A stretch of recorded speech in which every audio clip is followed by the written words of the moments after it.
Aprilia, and today I will answer several questions about impromptu speaking, motivational speaking, and demonstrative speaking.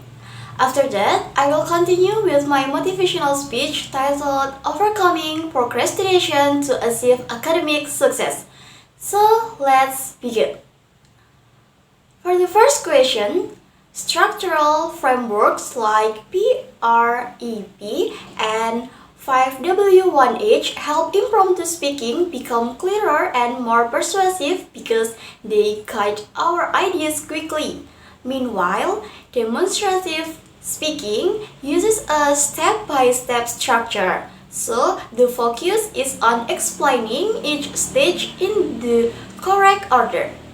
For the next questions, anxiety in impromptu speaking can make us speak too fast or forget our ideas, and usually we cope by taking a breath or focusing only on one main point.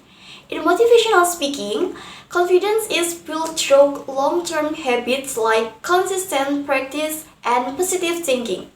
So, the approach is more gradual and continuous. For the third question, storytelling plays a very important role in motivational speaking because it touches emotions and inspires the audience.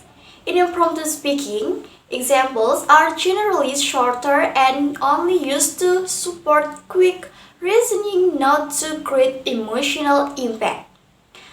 Moving on to the fourth questions. Organizations in demonstrative speaking is crucial because it helps the audience follow each step clearly. In impromptu speaking, good organizations is also important because it makes our spontaneous ideas easier to follow even without preparation. And for the final questions, ethos, pathos, and logos are essential in motivational speaking because they help build trust, emotions, and logical reasoning. In impromptu speaking, these persuasive elements are still used, but in a much simpler and quicker way because the speaker has limited time to prepare. Now I will continue with my motivational speech.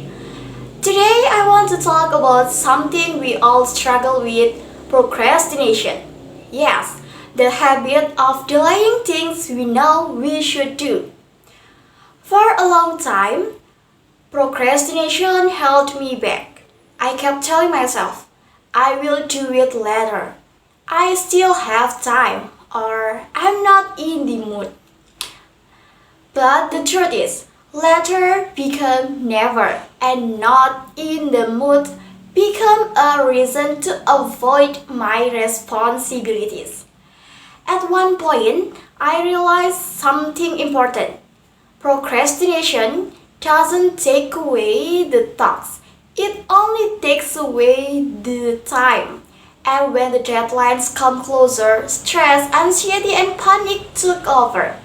My grades dropped and I felt like I was losing control. So, I decided to change. Not by becoming perfect, but by taking small steps.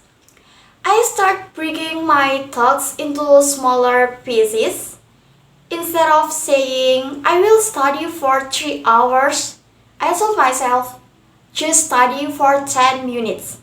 10 minutes turned into 20, and before I knew it, I was actually making progress. I also removed distractions. I turned off notifications, put my phone away, and created a simple study schedule. And trust me, the more consistent I become, the easier it was to stay on track. Little by little, I saw the result. My assignments were done on time, I understood my lessons better, and my confidence grew. I realized that academic success is not about being the smartest.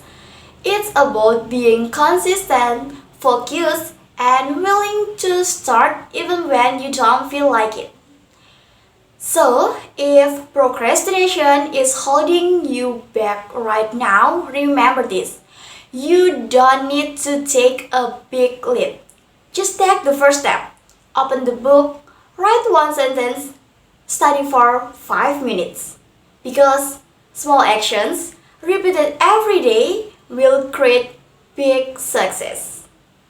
I think that's all for me. I hope you start today, not tomorrow, and take one small step toward your academic success. Thank you.